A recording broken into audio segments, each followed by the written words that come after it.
Deck building elements in games seem to be a dime a dozen at the moment. It reminds me of when every game started to have roguelike elements in them, and to be fair, that still feels like the case sometimes. But I love deck building, so this is all the rage for me. However, it was interesting on my wish list that 3 games all came out at once that are twin-stick shooting roguelike deck builders. And they will all get reviews, but Her Name Was Fire is the first one I'll review because, without meaning to do a pun, it's the one I burnt out on first. In Her Name Was Fire, you play as a character who's travelling through the 5 stages of grief.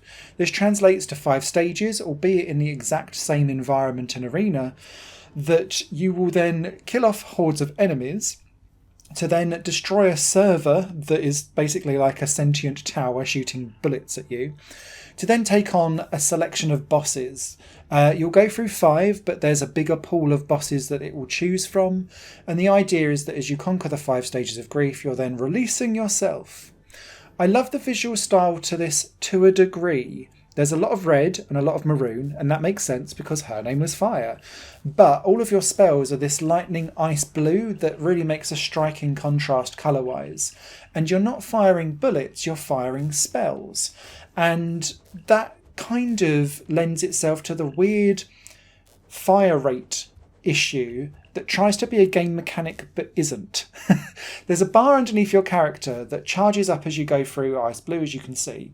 Now, as you'll see with my gameplay, it just recharges and fires, so you're kind of thinking, oh, that's just your fire rate. But if you let go of your trigger button early, past halfway on that power-up chart, you will unleash a quicker but less powerful version of your spell. But in practice, I never used it because I never felt like I was ever in trouble enough to need to get out of jail free by trying to trigger off smaller attacks, and it just wasn't worth it in the long run. So I just held down the fire button and aimed around for it instead, and that done me just fine. The next thing that I want to kind of pick up on, and it's really the big death knell for me for Her Name Was Fire and its biggest criticism, is the lack of enemy variation. I think I counted 5 different types of enemies, but they all either just chase you around, follow you slightly fastly, or will occasionally throw a few bullets your way, or like a wave of fire. But they're all very easy to avoid. And so long as you upgrade your character speed every once in a while, you can stay ahead of the horde. So you never really feel truly like you're running around in panic trying to stop an overwhelming horde coming towards you. And that kind of lends itself to becoming quite fatigued because nothing new is coming and you've seen everything quite quickly. The boss battles, whilst varied, are the easiest part of the game sometimes because their patterns are really quite easy to predict and easy to avoid. But the beauty of the boss battles comes when you look at the upgrade system. So, as you kill enemies, they'll drop coins behind, which translate to XP, that will level up on the top of the screen with that chart or bar up there. When you level up, you then get picked at random 3 different cards from your Tarot Punk deck. And this could be upgrading your character speed, fire rate, additional HP potentially, because your hit points are like little kiss icons on the top left hand side, and you only get 3 to begin with. And as you upgrade your character, it becomes more capable. But then your character's weapons can be upgraded once they're attached. And that includes how regularly each spell they trigger, how fast they trigger, how powerful they are.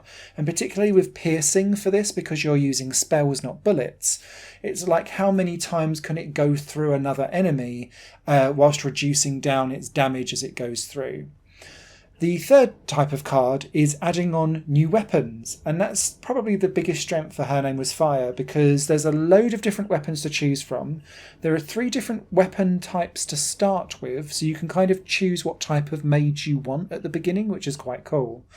And they all have their strengths and weaknesses.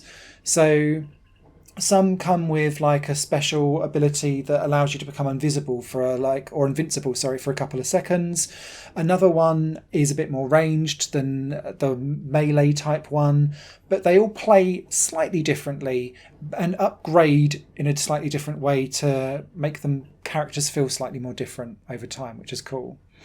The best thing though is that when you kill a boss, you then get to choose whether or not you want to take on as a tarot card that boss's main attack.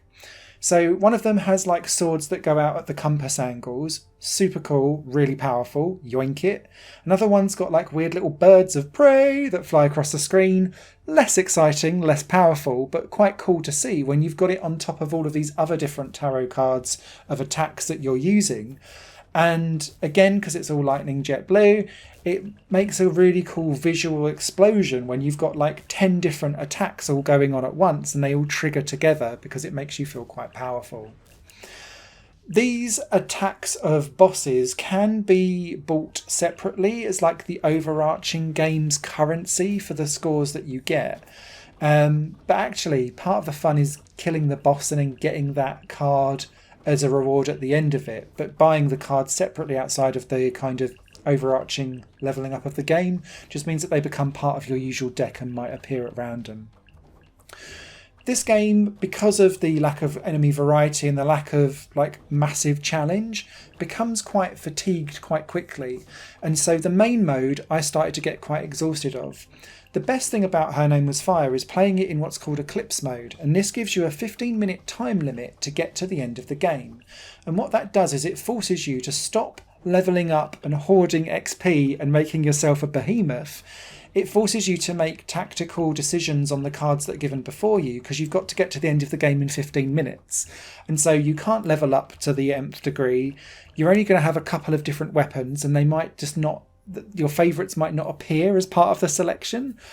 And so it forces you to be much more tactical, think on your feet, and you aren't as all powerful as you are in the normal mode. So then like the dash ability where you're invincible for a couple of seconds to get out of like a bit of a tricky situation, it was the only time I ever used it was in Eclipse mode really. And so yeah, I recommend playing the game on that and you'll have much more fun and enjoyment. Her Name Was Fire is a budget game. I wish that there was some more enemies involved in the game to make it more replayable over time. And what's here is fine, just don't expect tons and tons and tons. And I think where this game falls down for me is that it came out at exactly the same time as I purchased a game called Brotato, which admittedly is another £1 or so expensiver, but does so much more with difficulty. And so that's why Her Name Was Fire kind of gets a little bit of a lopsided wah from me compared to Brotato, because if you're going to pick one, I would choose Brotato over this every time. Written review will be over on higherplayinggames.com. You guys take care. Higher Plane Games is part of the Higher Plane Network, a completely independent media outlet supported by people like you. The goal is to create the best possible content that cultivates a richer indie scene for games as well as music and entertainment. To find out more and to get involved, visit patreon.com/higherplane-network. Your support makes all the difference, and in return you'll gain access to bonus content and downloads. Thank you for watching.